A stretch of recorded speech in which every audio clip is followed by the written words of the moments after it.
প্রিয় ষষ্ঠ শ্রেণীর শিক্ষার্থীরা, RS 24 আওয়ার্স স্কুলের পক্ষ থেকে স্বাগত জানাচ্ছি ইতিহাস ও সামাজিক বিজ্ঞানের শিখন অভিজ্ঞতা 5 বাংলা অঞ্চলের ইতিহাসে ভূপ্রকৃতির প্রভাব এর দ্বিতীয় পর্বে পৃষ্ঠা 56 হতে। তোমরা যারা এখনো প্রথম পর্বটি দেখোনি, তোমাদের দেখার সুবিধার্থে এই ভিডিওর নিচে ডেসক্রিপশন বক্সে প্রথম পর্বের লিঙ্কটি দিয়ে দেব, তোমরা তোমাদের সুবিধা মতো দেখে নিতে পারবে। আজকের ক্লাসে সমাধান করাবো 56 পৃষ্ঠার বাংলা অঞ্চলের ভূপ্রকৃতি কেমন। আজকের ক্লাসটি শুরু করার আগে তোমাদের কাছে একটা রিকোয়েস্ট থাকবে, তোমরা যারা এখনো আমার চ্যানেলটি সাবস্ক্রাইব করোনি তাড়াতাড়ি সাবস্ক্রাইব করে যুক্ত হয়ে যাও। ইতিহাস ও সামাজিক বিজ্ঞান সহ বিভিন্ন বিষয়ের ক্লাস দেখে নিজেদের যোগ্যতা বাড়াও। চলো এবার আজকের ক্লাসটি শুরু করা যাক।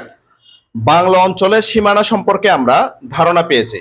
আমরা গত পর্বে কিন্তু বাংলা অঞ্চলের সীমানা সম্পর্কে কিন্তু ধারণা পেয়েছি। আমরা গত পর্বে যে বাংলা অঞ্চলের বিভিন্ন মানচিত্র দেখেছি। এবার চলো বাংলা অঞ্চলের ভূপ্রাকৃতিক উপাদানগুলো সম্পর্কে কিছু তথ্য জেনে নেওয়া যাক। এবার আমরা বাংলা অঞ্চলের ভূপ্রাকৃতিক উপাদানগুলো সম্পর্কে তথ্য জেনে নেব। বাংলা অঞ্চলের ভূপ্রাকৃতিক উপাদানের কথা বলতে গেলে প্রথমে বলতে হয় নদ নদীর কথা। তাহলে বাংলা অঞ্চলে ভূপ্রাকৃতিক উপাদানের কথা বলতে গেলে প্রথমে আমরা কি বলবো? আমরা বলবো যে নদ নদীর কথা বলবো। বাংলা পৃথিবীর অন্যতম নদীবহুল অঞ্চল। বাংলা হচ্ছে যে পৃথিবীর অন্যতম নদীবহুল অঞ্চল। এই অঞ্চলে মানুষের বিচরণ এবং টিকে থাকার ইতিহাসের সাথে নদ নদীর রয়েছে তাই গভীর সম্পর্ক। পৃথিবীর প্রাচীন প্রায় সকল সভ্যতারই জন্ম হয়েছে কোনো না কোনো নদীকে কেন্দ্র করে। বাংলা অঞ্চলেও প্রাচীন যেসব জনবসতির চিহ্ন পণ্ডিতগণ খুঁজে পেয়েছেন তার সবই কোনো না কোনো নদীকে আশ্রয় করেই গড়ে উঠেছিল। গঙ্গা, ভাগীরথী, পদ্মা, ব্রহ্মপুত্র, যমুনা, করতোয়া, সুরমা, মেঘনা, কর্ণফুলী এখনো বাংলা অঞ্চলের প্রধান প্রধান নদ নদী হিসেবে পরিচিত। এদের সঙ্গে যুক্ত হয়ে আছে অসংখ্য শাখা নদী এবং উপনদী। হিমালয় পর্বতের বরফ গলা বিপুল পরিমাণ পানি বিভিন্ন নদীর মাধ্যমে দক্ষিণে সমুদ্রে গিয়ে পড়ে। যাবার সময় নদীগুলো বিলীন করে দেয় তীরবর্তী অসংখ্য গ্রাম, ঘর, জনপদ। আবার এই নদী তীরের উর্বর জমিতে চাষাবাদ করেই মানুষ জীবন ধারণের পথ খুঁজে নেয়। নদীর সাথে মানুষের জীবন ও জীবিকার সম্পর্ক তাই খুবই প্রাচীন। অর্থাৎ প্রাচীন কাল থেকে কিন্তু নদীর সাথে বাংলার মানুষের যে জীবন ও জীবিকার একটা সম্পর্ক রয়েছে।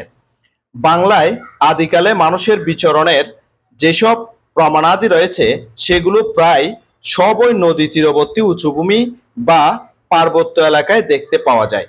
আদিকালে নিচু এলাকাগুলোতে ছিল গভীর বন আর জঙ্গল। বর্ষায় প্লাবিত হয়ে যেত অনেক এলাকা। অর্থাৎ বর্ষার সময় অনেক এলাকায় কিন্তু বন্যায় প্লাবিত হয়ে যেত। মানুষ তাই শুরুর দিকে উঁচু এলাকাগুলোতে বসতি স্থাপন করেছে। মানুষের সংখ্যা বৃদ্ধির সাথে সাথে নিচু ও নদী তীরবর্তী অরণ্য এলাকায় এই বসতির বিস্তার হয়েছে। অর্থাৎ আস্তে আস্তে মানুষ যে উঁচু স্থান থেকে নিচু স্থানে আসে বসতি স্থাপন করতেছে। বন কেটে বাসস্থান নির্মাণ আর চাষের জমি তৈরির কথা কিন্তু রূপকথার মতো মন গড়া কাহিনী নয়, একদম সত্য কথা। অর্থাৎ যে বন কেটে বাসস্থান নির্মাণ করেছে মানুষ এবং চাষের জমি তৈরির জন্য যে জমি তৈরি করেছে। হ্যাঁ, এই যে কথাগুলো, এই কথাগুলো কিন্তু রূপকথা না বা মন গড়া কোনো কাহিনী নয়, এগুলো হচ্ছে একদম সত্য কথা। বাংলা অঞ্চলের বিভিন্ন অংশে শাসকেরা ইতিহাসের প্রায় সকল যুগেই সবচেয়ে বেশি রাজস্ব বা কর পেতেন কৃষি থেকে। এই জন্যে তারা চাইতেন চাষের জমি বৃদ্ধি করতে। জঙ্গল কেটে চাষের জমি বের করার জন্যে রাজাগণ পানি কাদাময় জঙ্গল এলাকায় রাজস্ব মুক্ত জমি দান করতেন। এখনো মানুষ অনেক জায়গাতে দেখবে নদী ভরাট করে হাট বাজার এবং বিভিন্ন স্থাপনা গড়ে তোলে। শহরের খালগুলি দখল করে বাড়ি ও অন্যান্য স্থাপনা বানায়। এগুলো একদমই উচিত কাজ নয়। নদী ও খাল ভরাটের ফলে দেশে বন্যা হয়, ফলের বা জলের অভাবে ফসল বিনষ্ট হয়। শহরে একটু বৃষ্টি হলেই জলবদ্ধতা দেখা দেয়, মানুষের ভোগান্তি বাড়ে। হ্যাঁ প্রিয় শিক্ষার্থীরা, আমরা সেটা কিন্তু সবসময় এখন দেখতে পাই যে একটু বৃষ্টি হলেই কিন্তু জলাবদ্ধতা হয়ে যায়। তার কারণ হচ্ছে আমরা যে পুকুর, যে এরপরে নদী ভরাট করে আমরা যে বা নদীকে আমরা ছোট করে ফেলতেছি ভরাট করে করে, এর কারণে কিন্তু পানি নিষ্কাশিত হতে পারছে না। আমরা একটা এখানে ছবি দেখছি যে বসত বাড়ি বা জমির জন্য মানুষ কিন্তু যে গাছপালা কেটে ফেলতেছে, এরকম ছবি আমরা এখানে দেখতে পাচ্ছি। চলো আরো নিচের দিকে যাই, এখানে কি আছে দেখিনি। বন জঙ্গল কেটে চাষের জমি বৃদ্ধি করার চিত্র, অর্থাৎ আমরা এখানে দেখতে পাচ্ছি কি যে বন জঙ্গল কেটে চাষের জমি বৃদ্ধি করার চিত্র, এটা আমরা দেখতে পাচ্ছি। এভাবে বন জঙ্গলের ক্ষতি করা হয়েছে গত কয়েক হাজার বছর ধরে। এভাবে জলাশয় বা পানির বিভিন্ন উৎস যেমন পুকুর, খাল, বিল, ঝিল, হাওর, বাওর ইত্যাদি ভরাট করেও প্রকৃতির ক্ষতি করা হয়েছে। কিন্তু মনে রাখবে, প্রাণ প্রকৃতি রক্ষা করা মানুষ হিসেবে আমাদের সকলের প্রথম ও প্রধান কাজ। তা না হলে আমরা বেঁচে থাকতে পারবো না। অর্থাৎ আমাদের যে প্রাণ প্রকৃতি, এই হচ্ছে যে রক্ষা করতে হবে। অর্থাৎ আমাদের মূল প্রাণ হচ্ছে যে আমাদের প্রকৃতি, এই প্রকৃতিকে কিন্তু আমাদেরকে রক্ষা করতে হবে। রক্ষা করতে না পারলে আমাদের প্রাণ কিন্তু বাঁচবে না, আমরা কিন্তু বিভিন্ন সমস্যায় জর্জরিত হয়ে যাব। বাংলার আবহাওয়া এবং জলবায়ু এখানকার মানুষের জীবনে নানা সুবিধা ও অসুবিধা সৃষ্টি করেছে। মৌসুমী জলবায়ুর প্রভাবে ঝড় বৃষ্টি জলোচ্ছ্বাস হয়। তাহলে বাংলাদেশে কোন জলবায়ুর প্রভাবে ঝড় বৃষ্টি জলোচ্ছ্বাস হয়? মৌসুমী জলবায়ুর প্রভাবে। অতিমাত্রায় বৃষ্টি হলে এখানকার অধিকাংশ ফসলের জমি আর ঘরবাড়িতে পানি উঠে যায়, প্লাবিত হয়। বন্যার পর ফলি জমা হয়ে উর্বর হয় চাষক্ষেত্র। বৃষ্টির পানি সেচের সুবিধা এনে দেয় শস্যক্ষেত্রে। প্রকৃতির প্রতিটা উপাদান এভাবে কালের বিবর্তনে বাংলা অঞ্চলের মানুষকে বিভিন্ন ধরনের সুবিধা এবং অসুবিধা বা চ্যালেঞ্জের মুখে দাঁড় করিয়েছে। বেঁচে থাকার উপযোগী খাদ্য সংগ্রহ এবং খাদ্য উৎপাদনের সুবিধা যেমন দিয়েছে, তেমন দিয়েছে ঝড় বৃষ্টি সাইক্লোনের কারণে খাদ্য সংগ্রহ এবং উৎপাদনের কাজে নানান অসুবিধা। হাজার বছর ধরে প্রকৃতির সাথে বোঝাপড়া করে তবেই টিকে থাকতে হয়েছে এই অঞ্চলের মানুষকে। অর্থাৎ বাংলার মানুষকে প্রকৃতির সাথে যুদ্ধ করেই কিন্তু বেঁচে থাকতে হয়েছে, এই কথাটা এখানে বলা হচ্ছে। চলো আরো সামনের দিকে আগাই। বাংলা অঞ্চলের ইতিহাসে ভূপ্রকৃতির প্রভাব। এবার আমরা জানবো বাংলা অঞ্চলের ইতিহাসে ভূপ্রকৃতির কিরকম প্রভাব ছিল। জলে কুমির ডাঙ্গায় বাঘ বলে একটা প্রবাদ আছে, শুনেছ কেউ তোমরা? এই প্রবাদে সেই আদিকাল থেকেই বাংলা ভূখণ্ডের মানুষের জীবনে সত্য হয়ে আছে। প্রাগৈতিহাসিক যুগ থেকে এই ভূখণ্ডে মানুষের আগমন ঘটেছে, মানুষ বসতি স্থাপন করেছে। এর প্রধান কারণ বাংলা অঞ্চলের অফুরান খাদ্য ভাণ্ডার, বনে পশু, ফলমূল এবং নদীগুলোতে উপচে পড়া মাছ মানুষকে নানান প্রতিকূলতার মধ্যেও বেঁচে থাকার জন্য খাবার সরবরাহ করেছে, শক্তি ও সাহস জুগিয়েছে। আর এভাবেই বাংলা অঞ্চলের ভূপ্রকৃতির সঙ্গে বাংলার মানুষের বোঝাপড়ার এক সম্পর্ক রচিত হয়েছে। আজ থেকে কত বছর আগে বাংলা অঞ্চলে প্রথম মানুষ আসে? একটা প্রশ্ন দিয়েছে তারা আমাদেরকে যে আজ থেকে প্রায় কত বছর আগে বাংলা অঞ্চলে প্রথম মানুষ আসে, কিভাবে সেই মানুষের কথা আমরা জানতে পারি? আরেকটা প্রশ্ন বলছে কি, কিভাবে সেই মানুষের কথা আমরা জানতে পারি? বাংলা অঞ্চলের উত্তরাংশ, পূর্বাংশ এবং পশ্চিমাংশের কিছু পাহাড়ি এলাকায় প্রাগৈতিহাসিক যুগের মানুষের ব্যবহৃত হাতিয়ার পাওয়া গিয়েছে। তাহলে আমরা যে বাংলাদেশের বা বাংলা অঞ্চলের উত্তরাংশ, পূর্বাংশ এবং পশ্চিমাংশে কিছু পাহাড়ি এলাকায়, তাহলে আমরা যে বলেছি যে প্রথম মানুষ কিন্তু বসবাস করা শুরু করেছে কিন্তু পাহাড়ি এলাকায়, মানে উঁচু ভূমিতে। হ্যাঁ, তাহলে ওই পাহাড়ি এলাকায় বসবাসের কারণে যে ঐতিহাসিক যুগের, হ্যাঁ ঐতিহাসিক যুগের যে মানুষের যে ব্যবহৃত কিছু হাতিয়ার পাওয়া গিয়েছে, খেয়াল করে দেখা যায় বাংলা অঞ্চলের যেসব স্থানে এসব হাতিয়ার পাওয়া গিয়েছে সেই স্থানগুলো আশেপাশের এলাকা থেকে অপেক্ষাকৃত উঁচু এবং কোনো একটা নদীর তীরে অবস্থিত। হ্যাঁ, এখানে একটা কথা বলা হয়েছে যে ওই যে অন্যান্য এলাকা থেকে বা আশেপাশের এলাকা থেকে উঁচু এলাকা এবং কোনো একটা নদীর তীরে সেটা অবস্থিত। এই স্থানগুলো বর্তমানে বাংলাদেশ এবং ভারতের পশ্চিমবঙ্গ, ত্রিপুরা ও আসামের বিভিন্ন অংশে খুঁজে পাওয়া যাবে। এই অংশগুলো কোথায় খুঁজে পাওয়া যাবে? বাংলাদেশ এবং ভারতের পশ্চিমবঙ্গ, ত্রিপুরা ও আসামের বিভিন্ন অংশ এগুলা খুঁজে পাওয়া যাবে। এবার আমরা আরেকটু সামনের দিকে আগাই। পাণ্ডু রাজার ডিবি, তামা আর পাথর ব্যবহারের সভ্যতা। অর্থাৎ পাণ্ডু রাজার যে ডিবি, সেখানে তামা আর পাথরের ব্যবহারের সভ্যতা যে ফুটে উঠেছিল। প্রাগৈতিহাসিক যুগ পার হয়ে বাংলার মানুষেরা ধীরে ধীরে ঐতিহাসিক যুগে প্রবেশ করেছে। এই দুই যুগের মধ্যেখানে তামা আর পাথর ব্যবহার করে সভ্যতা গড়ে তুলেছিল একদল মানুষ। তাম্রপ্রস্তর যুগের এই সভ্যতার নাম পাণ্ডু রাজার ডিবি। অর্থাৎ তাম্র, হ্যাঁ, এবং প্রস্তর যুগের যে সভ্যতা, সেই সভ্যতাটার নাম হচ্ছে কি? পাণ্ডু রাজার ডিবি। বাংলা অঞ্চলে এটাই প্রাচীন মানব বসতির আদি নিদর্শন। তাহলে বাংলা অঞ্চলে এটাই ছিল কি? প্রাচীন মানব বসতির আদি নিদর্শন। সংগঠিতভাবে কৃষিভিত্তিক সংস্কৃতি ও সমাজ রচনার প্রথম প্রমাণ। অঞ্চলটির পশ্চিম অংশে অজয় নদের তীরে আজ থেকে প্রায় ৩,৫০০ বছর আগে এই সভ্যতার বিকাশ ঘটেছিল। তাহলে পাণ্ডু রাজার ডিবি আজ থেকে কত হাজার বছর আগে? যে প্রায় ৩,৫০০ বছর আগে যে এই সভ্যতার যে বিকাশ ঘটেছিল। এই সভ্যতার মানুষরাই পাথরের পাশাপাশি ধীরে ধীরে তামা এবং আরো পরে লোহার ব্যবহারের সাথে পরিচিত হয়েছিল।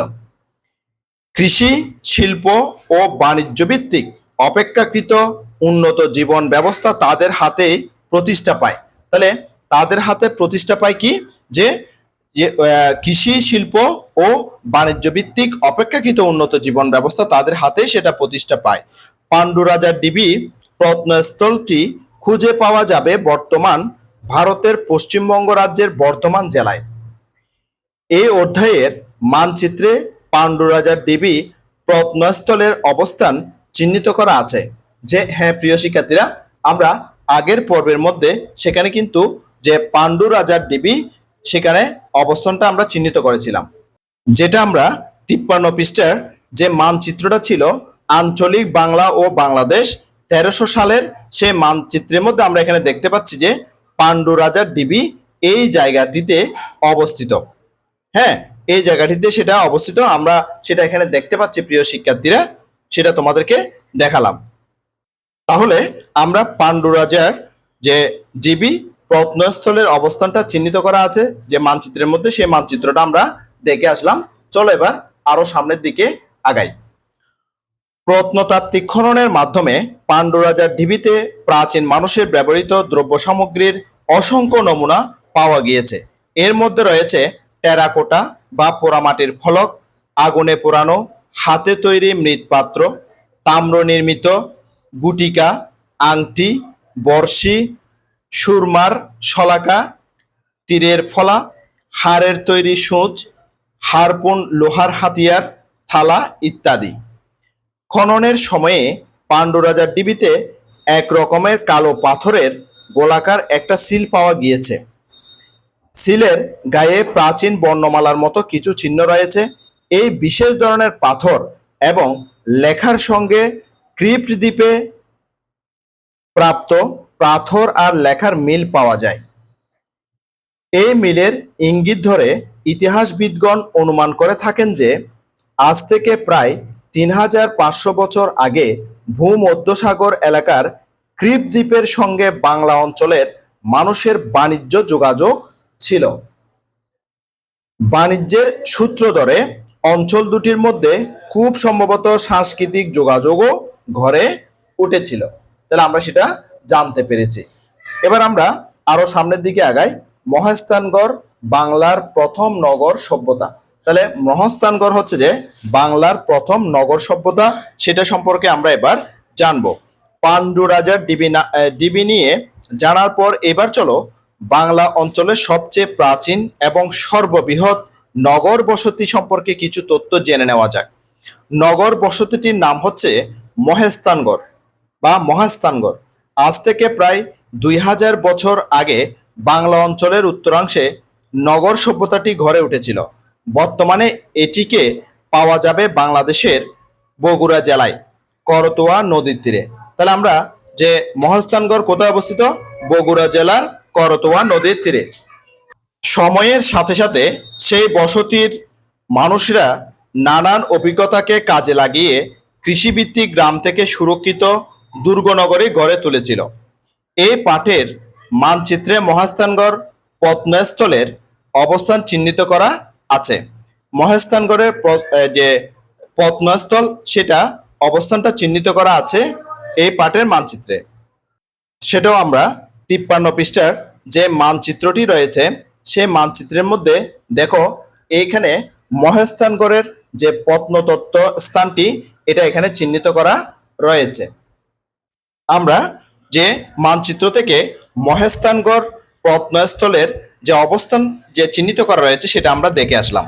মহাস্থানগড়ের সমগ্র প্রত্নস্থলটি কালক্রমে মাটির নিচে চাপা পড়ে গিয়েছিল। নিয়মতান্ত্রিক খননের মাধ্যমে পুনরায় এটি আবিষ্কার করা হয়েছে।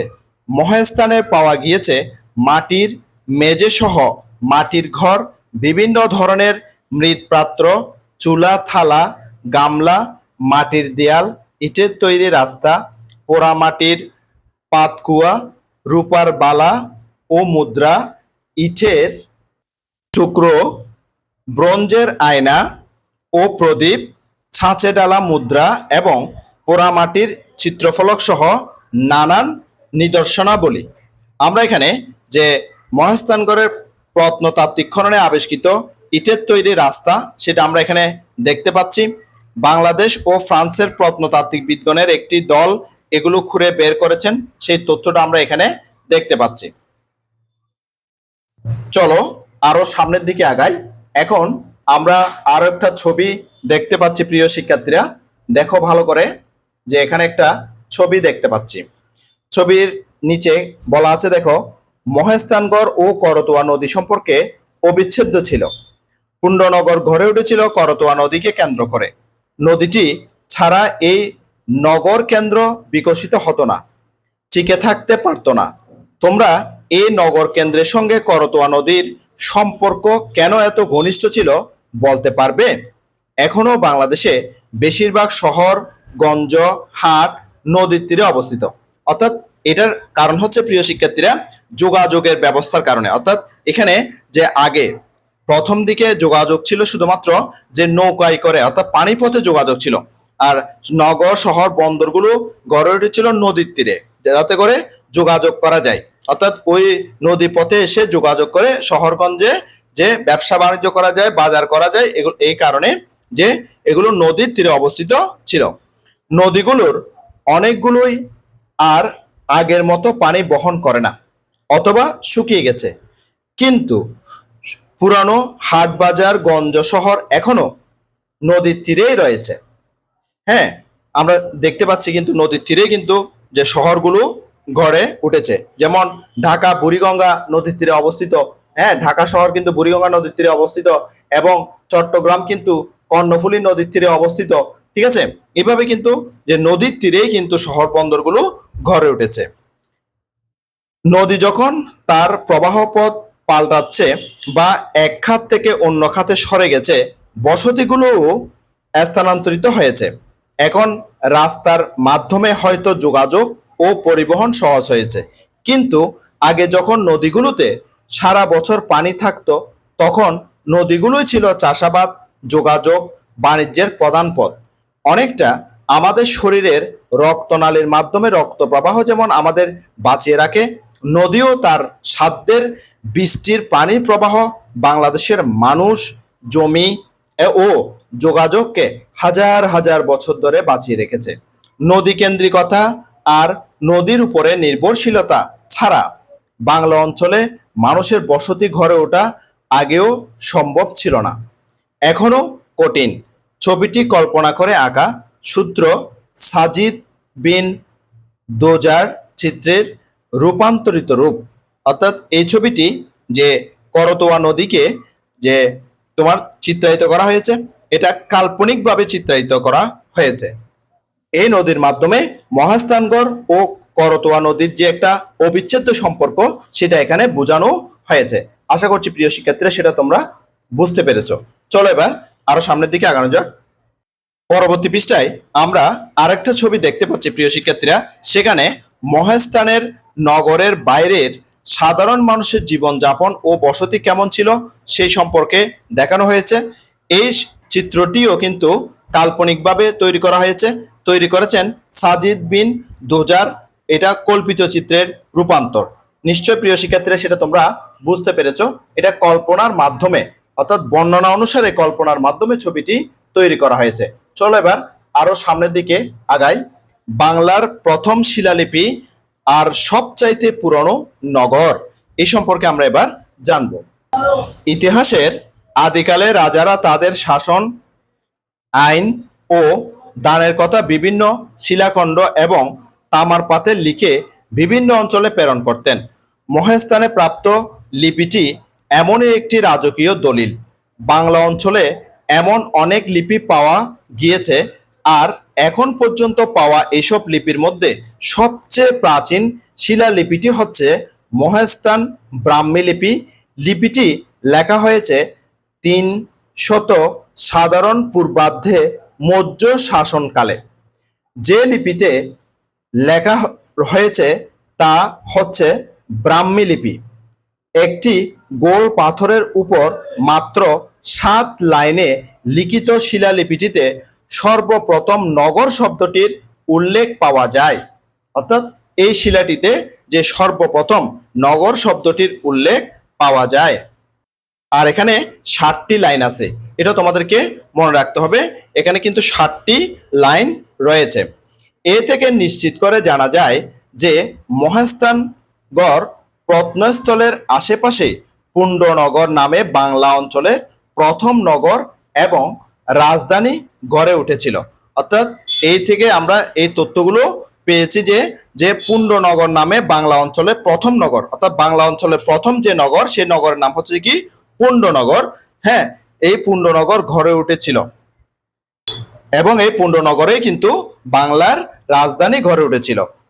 এখানে ছবির ক্যাপশনে লেখা আছে মহাস্থানগড় ব্রাহ্মী লিপি 300 খ্রিস্ট পূর্বাব্দ বা সাধারণ পূর্বাব্দ। এবার কি বলা হচ্ছে দেখো প্রিয় শিক্ষার্থীরা, লিপিটি জারি করা হয়েছিল প্রাচীন মৌর্য সাম্রাজ্যের পক্ষ থেকে পুণ্ডনগরে কর্মরত প্রাদেশিক শাসকের উদ্দেশ্যে। তাহলে লিপিটি জারি করা হয়েছিল কাদের উদ্দেশ্যে? প্রাচীন মৌর্য সাম্রাজ্যের পক্ষ থেকে। কাদের উদ্দেশ্যে জারি করা হয়েছিল? পুণ্ডনগরে কর্মরত প্রাদেশিক শাসকের উদ্দেশ্যে।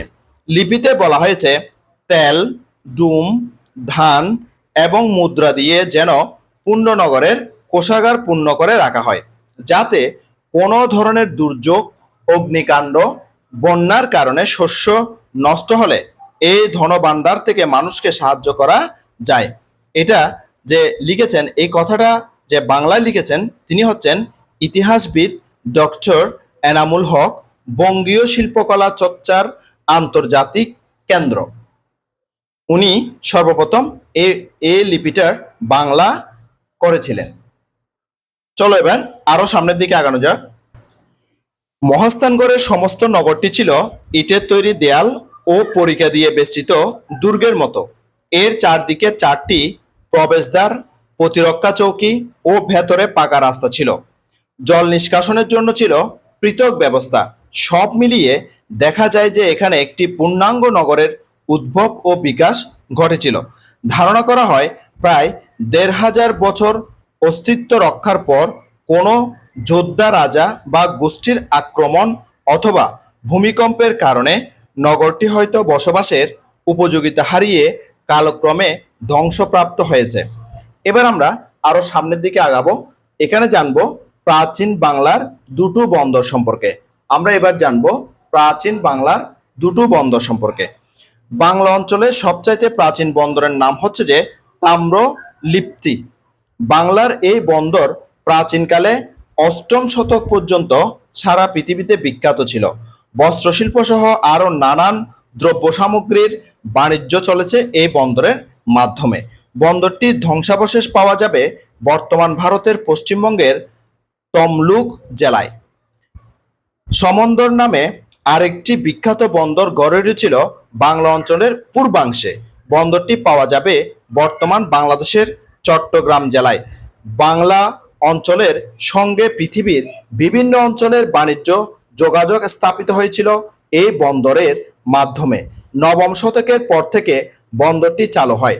এমন আরো অনেকগুলো বন্দর গড়ে উঠেছিল বাংলার নদী এবং সমুদ্র পথে সহজ যোগাযোগের অনুকূল ভৌগোলিক পরিবেশকে আশ্রয় বা কেন্দ্র করে। নদীর পাশাপাশি আরও কিছু ভৌগোলিক উপাদান এসব নগর প্রতিষ্ঠায় গুরুত্বপূর্ণ ভূমিকা পালন করেছিল। এ অধ্যায়ের মানচিত্রে তাম্রলিপ্তি এবং সমন্দর বন্দর নগরের অবস্থান চিহ্নিত করা রয়েছে বা আছে। 53 পৃষ্ঠার যে মানচিত্রটি রয়েছে সেখানে আমরা কিন্তু যে তাম্রলিপ্তি এই বন্দরটি দেখতে পাচ্ছি। এখানে দেখো প্রিয় শিক্ষার্থীরা, এখানে আমরা কিন্তু তাম্রলিপ্তি বন্দরটি দেখতে পাচ্ছি। এবং 54 পৃষ্ঠার যে মানচিত্রটা আছে, যে আঞ্চলিক বাংলা ও বাংলাদেশ 1300 সাল থেকে 1800 সাল পর্যন্ত, সেটার মধ্যে আমরা কিন্তু যে সমন্দর বন্দরটি এখানে দেখতে পাচ্ছি। দেখো প্রিয় শিক্ষার্থীরা, আমি তোমাদের জন্য যে সমন্দর বন্দরটি এখানে চিহ্নিত করে দিলাম, যাতে করে তোমরা বুঝতে পারো যে সমন্দর বন্দরটি আসলে কোন দিকে অবস্থিত। তাহলে আমরা প্রিয় শিক্ষার্থীরা 53 এবং 54 পৃষ্ঠায় তাম্রলিপ্তি ও সমন্দর বন্দর যে মানচিত্রে চিহ্নিত করা আছে সেই সম্পর্কে আমরা দেখে আসলাম, এবং সেখানে সম্পর্কে আমরা কিন্তু আরো বিস্তারিত যে জানতে পারবো। যদি আমরা ইতিহাস নিয়ে আরো পড়ালেখা করি, ভবিষ্যতে আরো তোমরা যখন বড় হবে সে সম্পর্কে আরো ভালো ধারণা তোমরা পাবে। 1971 সালে আমাদের মুক্তিযুদ্ধের সময় বাংলার ভূপ্রকৃতি কিভাবে ভূমিকা পালন করেছিল তা জেনে নেওয়া যাক। পূর্ব বাংলা বা তৎকালীন পূর্ব পাকিস্তানের মানুষেরা তখন বঙ্গবন্ধু শেখ মুজিবুর রহমানের নির্দেশ মতো যার যা কিছু আছে তাই নিয়ে শত্রু মোকাবেলা করেছিলেন। আমাদের মুক্তিযোদ্ধারা অস্ত্রের দিক থেকে পাকিস্তানি বাহিনীর মতো শক্তিশালী ছিলেন না, কিন্তু যুদ্ধ কৌশলে তারা এগিয়েছিলেন।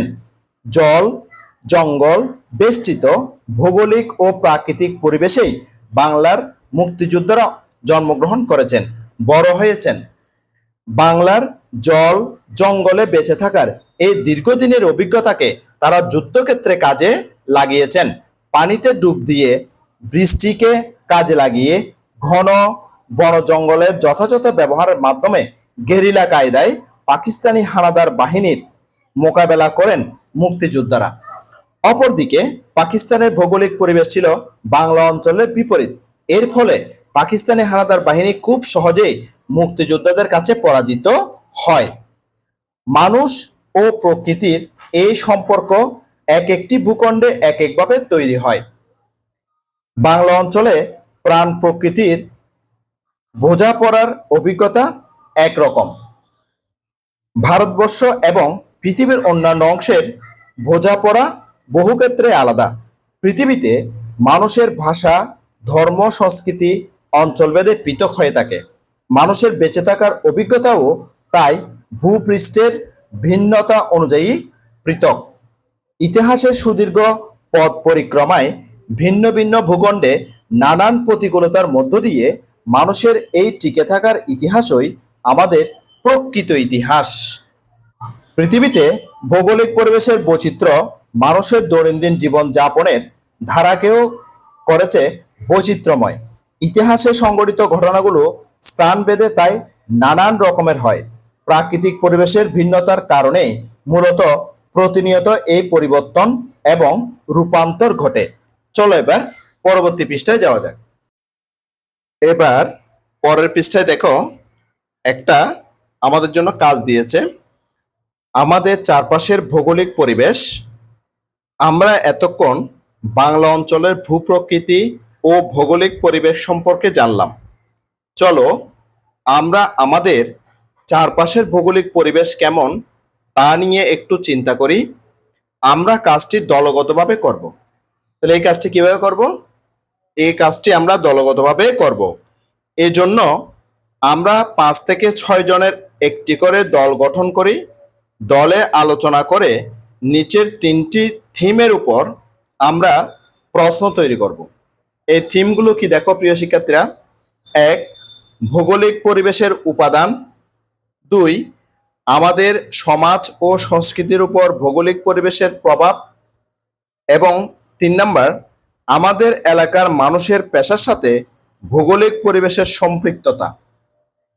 লক্ষ্য রাখব, কাজটি করার জন্য আমরা বৈজ্ঞানিক অনুসন্ধান পদ্ধতির ধাপ অনুসরণ করব। প্রয়োজনে আমরা বিজ্ঞানের চোখ দিয়ে 4-5 দেখি অধ্যায়টি আরেকবার পড়ে নিতে পারি। অর্থাৎ বইয়ের চতুর্থ অভিজ্ঞতা, বিজ্ঞানের চোখ দিয়ে 4-5 দেখি এই অধ্যায়টি আরেকবার তোমরাও পড়ে নিতে পারো। আরেকটি বিষয় অবশ্যই খেয়াল রাখবো, এই তথ্য সংগ্রহের আগে আমরা উত্তরদাতার কাছ থেকে অনুমতি নিয়ে নেব। অনুমতি নেওয়ার সময় কি কি বিষয় উত্তরদাতাকে জানতে হবে তার নিশ্চয় আমাদের বা তোমাদের মনে আছে। অর্থাৎ উত্তরদাতার কাছ থেকে মানে কি কি বিষয়, হ্যাঁ, বা কি কি জানতে চাওয়া হবে সেগুলো তোমাদের নিশ্চয় মনে আছে। প্রয়োজনে আমরা দলে আলোচনা করে নিতে পারি যেন সবাই এটি মেনে চলতে পারি। তাহলে আমাদের মনে রাখতে হবে কি, যে উত্তরদাতার কাছ থেকে আমরা কি কি জানতে চাচ্ছি বা কি কি বিষয় জানতে চাচ্ছি তা অবশ্যই আমাদের মনে রাখতে হবে। চলো এবার শিক্ষার্থীরা আমরা দলে আলোচনা করে উত্তরদাতার কাছ থেকে কি কি প্রশ্ন করতে পারি সে প্রশ্নগুলো একটু দেখে নিই। আমি তোমাদের জন্য এর নমুনা প্রশ্নগুলো দেখিয়ে দিচ্ছি। উত্তরটা দেখে নাও প্রিয় শিক্ষার্থীরা। অনুসন্ধানের প্রশ্ন। অনুসন্ধানের জন্য নিচের প্রশ্নমালা নির্বাচন করা হলো। 1, ভৌগোলিক পরিবেশের উপাদানসমূহ কি কি। 2, আমাদের সমাজ ও সংস্কৃতির উপর ভৌগোলিক পরিবেশের প্রভাবসমূহ কি। তাহলে 2 নম্বর প্রশ্নটা কি, আমাদের সমাজ ও সংস্কৃতির উপর ভৌগোলিক পরিবেশের প্রভাবসমূহ কি। 3 নাম্বার, আমাদের এলাকার মানুষের পেশার সাথে ভৌগোলিক পরিবেশের সম্পৃক্ততা কি। এরপরে 4 নাম্বার প্রশ্ন। 4 নাম্বার প্রশ্নে দিয়েছি আমি, শিল্পের উপর ভৌগোলিক পরিবেশ কিভাবে প্রভাব বিস্তার করে। 5 নাম্বার, যোগাযোগ ব্যবস্থার উপর ভৌগোলিক পরিবেশ কি ধরনের প্রভাব বিস্তার করে। 6 নাম্বার, জনসংখ্যার উপর ভৌগোলিক পরিবেশ কি ধরনের প্রভাব বিস্তার করে। এরপরে 7 নাম্বার, দেখো 7 নাম্বার দিয়েছি আমি, পেশার উপর ভৌগোলিক পরিবেশ কি ধরনের প্রভাব বিস্তার করে। 8 নাম্বার দিয়েছি, পোশাকের উপর ভৌগোলিক পরিবেশ কি ধরনের প্রভাব বিস্তার করে। 9 নাম্বারে দিয়েছি, গৃহ নির্মাণের উপর ভৌগোলিক পরিবেশ কি ধরনের প্রভাব বিস্তার করে। এরপর 10 নাম্বারে দিয়েছি, অপরাধ প্রবণতার উপর ভৌগোলিক পরিবেশ কি ধরনের প্রভাব বিস্তার করে। 11 নাম্বারে দিয়েছি, উৎসবের উপর ভৌগোলিক পরিবেশ কি ধরনের প্রভাব বিস্তার করে। এরপরে 12 নম্বরে দিয়েছি, সামাজিক রীতিনীতির উপর ভৌগোলিক পরিবেশ কি ধরনের প্রভাব বিস্তার করে। এরই মাধ্যমে 62 পৃষ্ঠার দলগত কাজটি শেষ হলো এবং এরই মাধ্যমে আজকের ক্লাসটিও আমাদের শেষ হলো। আমি আগামী ক্লাসে শিকন অভিজ্ঞতা 6, দক্ষিণ এশিয়া ও বিশ্বের ইতিহাসে ভূপ্রকৃতির প্রভাব এর প্রথম পর্বটি নিয়ে আলোচনা করব। ইতিহাস ও সামাজিক বিজ্ঞানের শিকন অভিজ্ঞতা 6, দক্ষিণ এশিয়া ও বিশ্বের ইতিহাসে ভূপ্রকৃতির প্রভাবের প্রথম পর্বটি দেখার আমন্ত্রণ জানাচ্ছি। সাথে সাথে ইতিহাস ও সামাজিক বিজ্ঞানের বিভিন্ন ক্লাসগুলো দেখারও অনুরোধ জানাচ্ছি এবং ইতিহাস ও সামাজিক বিজ্ঞান ছাড়াও অন্যান্য বিষয়ের ক্লাসগুলো দেখারও অনুরোধ জানাচ্ছি। ইতিমধ্যে তোমরা যারা আমার চ্যানেলটি সাবস্ক্রাইব করে আমার ক্লাসগুলো নিয়মিত দেখতেছ, তোমাদেরকে আমার অন্তরের অন্তঃস্থল থেকে অসংখ্য অসংখ্য ধন্যবাদ। আর যারা সবেমাত্র আজকে প্রথমবার আমার ক্লাসটি দেখলা, তোমাদের প্রতি অনুরোধ রইল তোমরা আমার চ্যানেলটি সাবস্ক্রাইব করে পাশের নোটিফিকেশন অল করে বেল বাটনটিকে বাজিয়ে দাও। আর তোমার বন্ধুদের সাথে ও আত্মীয় স্বজনের সাথে ক্লাসগুলো বেশি বেশি শেয়ার করো, যাতে করে তারাও তোমার মতো দেখে উপকৃত হয়। ইতিহাস ও সামাজিক বিজ্ঞানের শিকন অভিজ্ঞতা 6, দক্ষিণ এশিয়া ও বিশ্বের ইতিহাসে ভূপ্রকৃতির প্রভাবের প্রথম পর্বটি দেখার আমন্ত্রণ জানিয়ে আজকের ক্লাসটি থেকে এখানেই বিদায় নিচ্ছি। সবাই ভালো থাকবা, সুস্থ থাকবা, অবশ্যই নিরাপদে থাকবা। সবাইকে ধন্যবাদ।